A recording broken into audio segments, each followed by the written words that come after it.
Good morning everyone. Now, nandito po ngayon tayo para mag-interview ng isang professional and para matanong din natin siya kung ano ba talaga yung pinapasok natin, ano ba yung ME, and para ma-orient din tayo, ano yung mga possible route na pwede natin pasukan.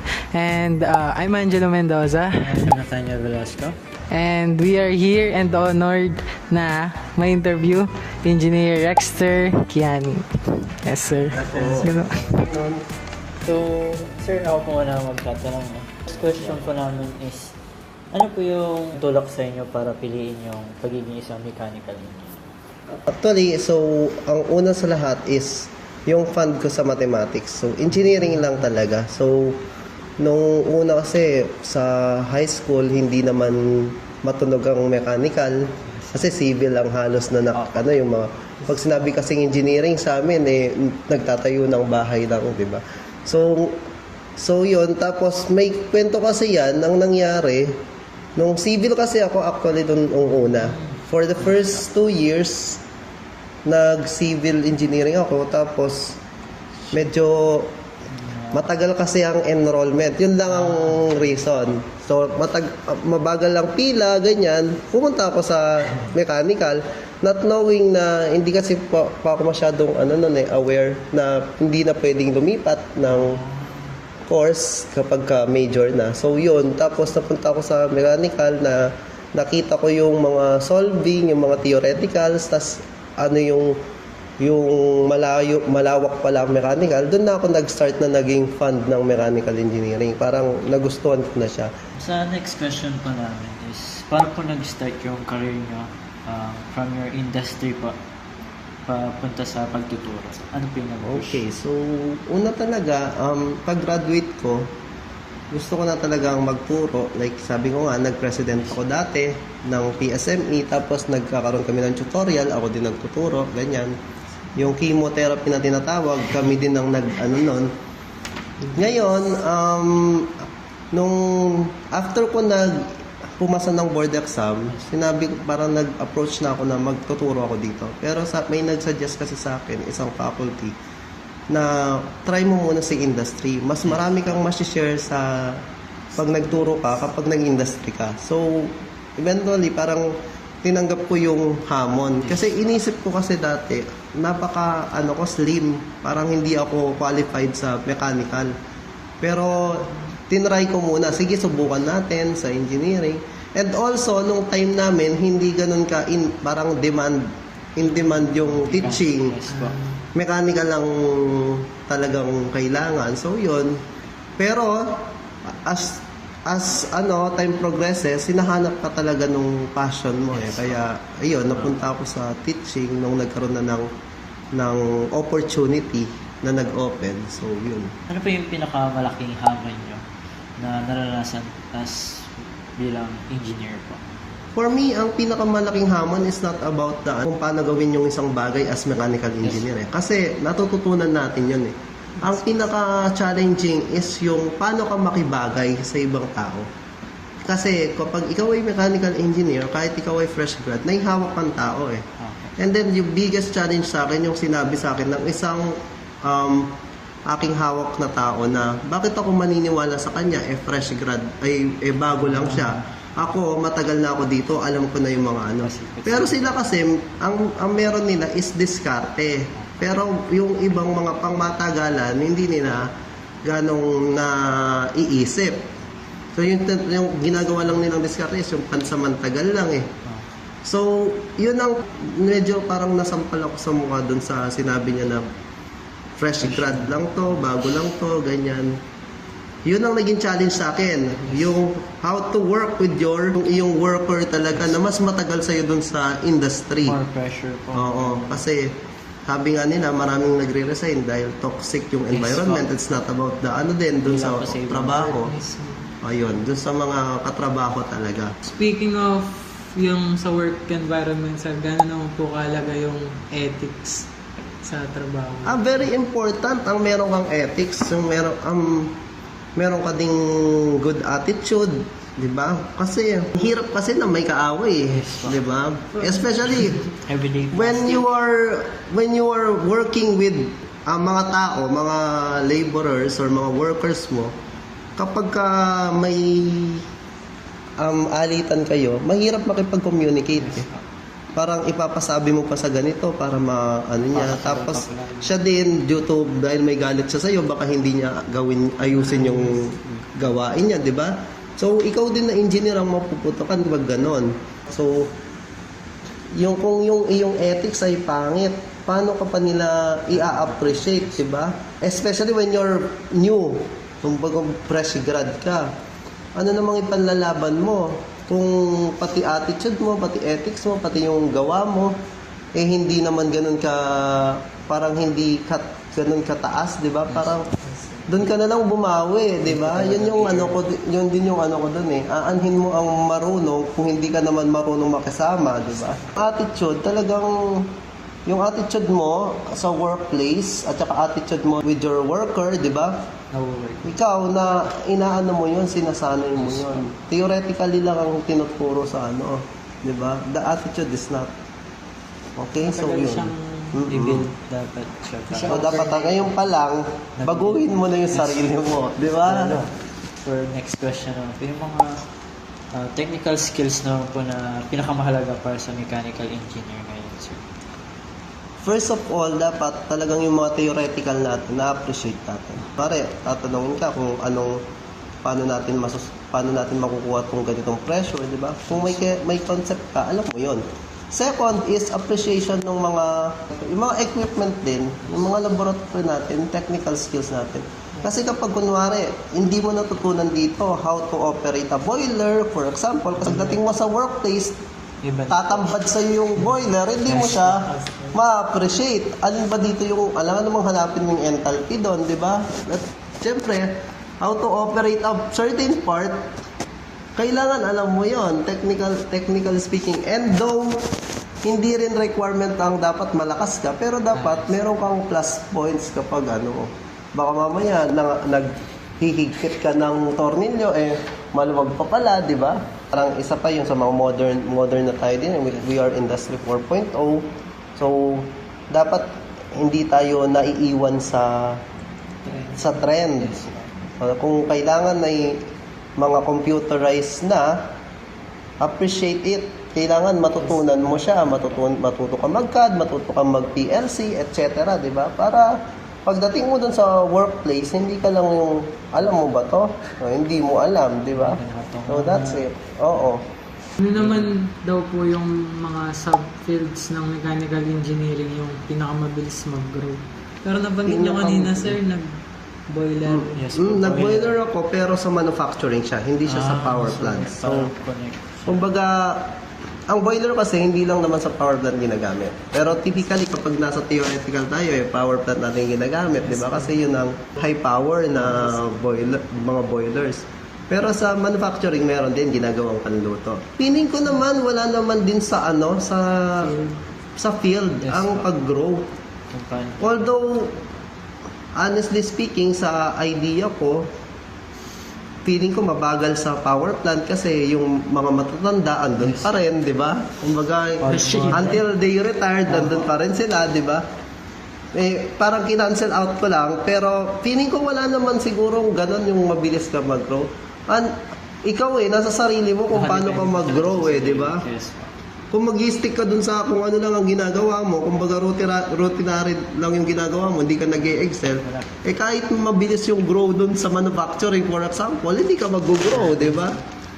Mauungusan ka pa ng mga bago kapag... Ano po yung pinakamaraming opportunity bilang isang mechanical engineer ngayon? Dito kasi sa Tarlac, maraming manufacturing company, like meron ditong URC, meron ditong CAT, sugar mill, di ba? Ano po ako sa mga words. Ngayon, wala po na rin. Sa feed mill, merong feed mill yung mga gumagawa ng feeds. Nandyan yung New Hope, CPF kung saan ako gating.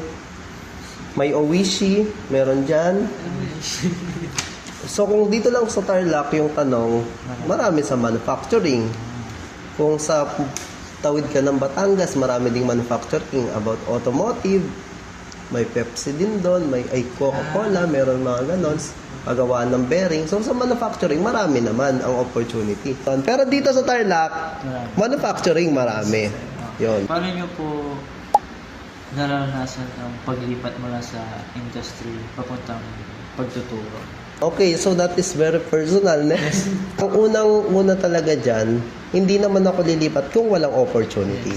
That is the first, kasi hindi pwedeng yung mag-resign ka tapos wala ka na, nakatenga ka na. Kasi meron ka ding pinoprovide, kailangan mo mag-provide sa family, ganun, di ba? Kailangan mo sumahod agad, di ba? And then, number 2 is personal, kasi napipilo ko na din sa tinagal-tagal ng ulit-ulit na lang, parang ganon. Ayoko pa, kumbaga yung for the next 3 years, yun na lang ang ginagawa ko. And then, nasa management din, ayoko din namang sisihin yung company, yung pinagpuntahan ko kung saan ako galing. Some companies, sa mga nakakapanood nito, some companies are parang mabagal ang usad ng, kunwari, promotion or pag-excel. Even though dumadagdag yung trabaho, pero yung pag-excel mo ay nandun pa rin, walang pagbabago, di ba? So parang ang is utang na loob mo kasi pagpasok, kaya hindi ka umaakyat, di ba? Siguro yun ang isa. And yung third one siguro lastly is yung workmates talaga. It's about the yung parang environment talaga, kasi talaga nakaka-drain. Nagkaroon na-decide din ko mag-resign sa company nung nafe-feel ko na pagka pumapasok ako, gusto ko na lang umuwi ulit. So yun, parang na-feel ko na ito hindi na ako masaya dito sa kasi kung gusto mo yung ginagawa mo, looking forward ka dun sa pagpasok. Yes. So, pinag-uusapan na rin po natin yung take ng opportunities ng as soon as possible kapag fresh ka pa. Mapili. Yeah, huwag mo nang mapili. Gano'n naman po ka-importante yung experience sa trabaho. Yung masabi mo na na-experience mo yung di ba, sir, kapag may pinanggalingan kang company, pwede mo nang i-include yun sa gano'n po yung ka-importante. Hindi naman siya, para sa akin, on my point, hindi naman siya assets sa susunod na company. Although, yun naman ang parang gusto nila. Yeah. Gusto ko mag-resign kasi dagdag siya sa resume kapag ako'y nag-ano. Para sa akin, ang mahalaga doon is hindi tayo nag-stick doon sa isang For example, ako, for 3 years, boiler engineer ako. Ulit-ulit lang yung tinatrabaho ko. Although sometimes meron kang project, mga ganon. Pero parang hindi ka na-stuck ka dun sa manufacturing. What if you go beyond manufacturing, di ba? So, magagawa mo ba yun kung nandun ka lang nakastick, di ba? So, yung parang job hopping, yun yung parang career growth. Para sa akin yung career mismo, not about pagka daw nag-resign ka, tumataas ang sahod mo, yung demand mo sa sahod, ganon. So, feeling ko, as you go sa iba't ibang mga yung learnings iba-iba din. So, dumadagdag plus lang, di ba? Hindi yung recall. Ano naman po yung mga certifications, yung mataas yung demand ngayon sa... Feeling ko pag PME ka, yan. Yes, parang gano'n. PME ka, maganda pa rin maganda rin pag PME ka Kasi, continuous learning din ng Hindi porket nag-stop ka gumraduate ka na, hindi ka na natututo. Kapag nagtrabaho ka, mas marami kang matututunan. Dalawang part lang yun Makipagtrabaho, tsaka yung trabaho mo mismo. Those are the two important parts of learning. So, tignan nyo yung mga PME natin. Naging PME yan kasi marami silang, di ba yung parang criteria for professional mechanical engineers, marami din yon.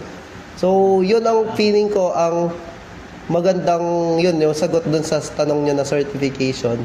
Ngayon naman, sir, kung magkakaroon kayo ng chance na bumalik sa time, Hmm. ano yung sana nagawa niyo in terms of your career? Siguro yung nag-explore pa sana ako more than being early sa academe. Parang isa rin sa mga regrets. What if in-explore ko pa yung about sa iba't ibang field, like sabihin mo na natin sa power plant, Yes. plus other industries, like hindi lang ako nag-stick sa feed mill. Kasi nag-feed mill ako ng 3 years, tapos linipatan ko, feed mill pa rin. Okay. So, siguro what if napunta ako sa automotive, marami pa siguro ako matututunan. Yun yung sinasabi ko sa yung career growth ko, nag-stop. Yes po. After ko nag feed mill, nag-manufacturing, wala na akong learning. Ang learning ko na is teaching. So, feeling ko tama din yung sinasabi nila na pagka medyo matanda-tanda ka na, doon ka na lang mag-teaching, di ba? Kasi yun siguro yung regrets ko na di ako nag-explore pa. Next question naman po sir, ano po yung pinakamahalagang aral na natutunan nyo sa karanasan bilang engineer? Ang ko is hindi lang ikaw yung magaling. Yes. Hindi ikaw yung palaging nasa taas. Ganon. Hindi lahat ng idea mo is i-consider kasi hindi naman yun ang palaging tama. Learn to accept na hindi lahat ng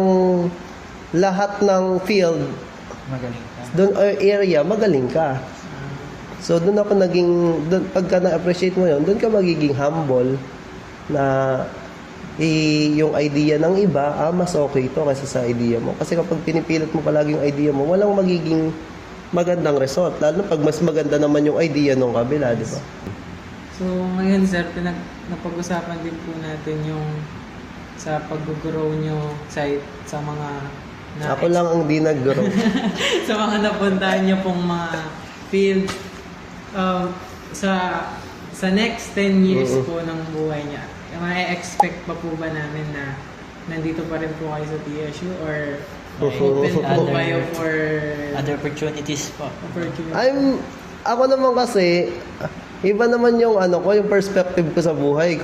Hindi ko tinatapos ang page ko sa industry. So kasi nandito naman ako, I'm still a mechanical engineer as profession hanggat nire-renew ko yung lisensya ko, 'di ba? So I'm up to learning also. Ayoko din naman na may stuck sa isang pero kung kaya ko namang gawin yung dalawang bagay, 'di ba? Yes. Na I'm stuck din kasi ako na yung pinili ko nung college ako is yung hindi ko gusto, hindi ko mahal. Kumbaga, pero minahal ko na lang. So that's parang yung mechanical ay hindi ko noon mahal pero minahal ko. Yung teaching, mahal ko na talaga from the beginning. Pinagsama ko lang, parang AX plus Y lang. 'Di ba? Parang may profession ako na minahal ko at the same time ginagawa ko yung gusto ko, 'di ba? So kung yung sagot dun sa after 10 years, hindi ko pa masasabi pero open ako kung mapunta ako dun sa So for example, hindi ko matapos yung requirements sa TSU. Yes. Pwede naman akong bumalik sa industry, pero kung wala namang mangyayaring ganon, looking forward talaga ako on tumanda dito sa TSU. Parang feeling ko dito na ako, masaya na ako dito, ganon. Kung yun yung tanong nyo, kung masaya ka na ba dito, ang masaya ko is to inspire the other, like, kayong mga students, di ba? At saka gusto ko din yung mga estudyante kapag nakikita kong may natututunan sila sa akin. So yun ang parang hindi nawawala sa akin ay parang mamimiss ko siguro kapag nandun na ako sa industry. Kasi pag nandun ako sa industry, may mas matanda sa akin, hindi makikinig sa'yo yun. Kasi mas matanda siya sa'yo, di ba? Yun yung mga ko. So ang sagot ko dun ay baka hindi na po. Baka dito nagpapagpapatigas. Doon lang po nag-end yung question namin, sir. Okay, thank you. Ayun po. Thank you so much po sa panonood. Thank you po.